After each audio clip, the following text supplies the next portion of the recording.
जब शरीर बना था तब नाम जप नहीं कर रहे थे।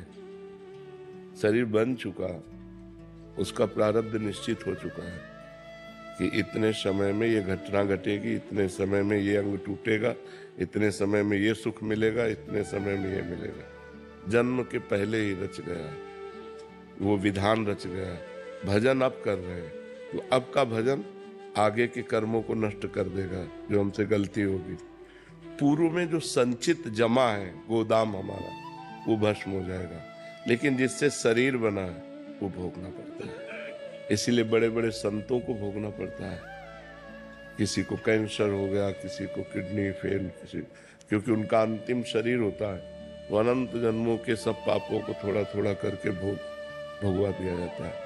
तो अवश्य में वो भोक्तव्यम कृतम कर्म शुभाशुभम, ये भगवान के वचन है। जो शुभ अशुभ कर्म से तुम्हारे शरीर की रचना हुई वो भोगना पड़ेगा। जो संचित है वो भस्म हो जाएंगे, जो क्रियमाण है वो निष्फल हो जाएंगे। चाहे तो इस कोटि का भजन करे कि प्रभाव रहित कर दे प्रारब्ध को, पर जब इस कोटि का भजन होता है तब प्रारब्ध को भोगने की क्षमता आ जाती है और भगवान की प्राप्ति की चाह उत्पन्न हो जाती है। वो अपने भजन को प्रारब्ध मिटाने में नहीं लगाता, क्योंकि उसको पता है हम प्रारब्ध मिटा भी दें तो जिस दिन शरीर को नष्ट होना उसी दिन नष्ट हो जाएगा। तो हम ऐसे भजन को, ब्रह्मास्त्र को मच्छर मारने में क्यों लगाएं? ब्रह्मास्त्र का प्रयोग मच्छर मारने में क्यों करें?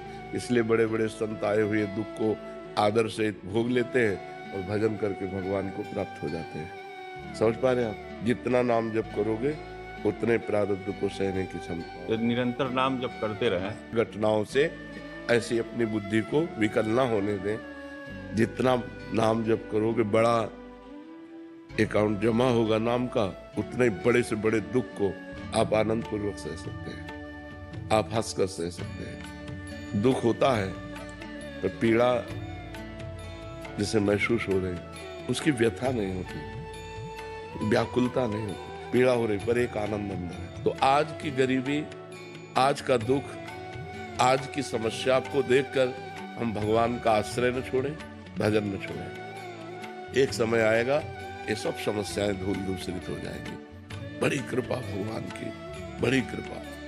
कितना कष्ट जीवन में, लेकिन हर कष्ट को सहने की भगवान ने सामर्थ्य दी। हमारा पूरा जीवन बचपन से लेकर अभी तक कष्टमय है। यदि हम भगवान की शरण में न होते तो हमारी दुर्गति हो जाती। आप भगवान की शरण में होइए, भगवान का नाम जप कीजिए। आज जैसी भी परिस्थिति है चुपचाप सह जाइए, कल आपका बहुत अच्छा होगा, क्योंकि आप भगवान की शरण में हो।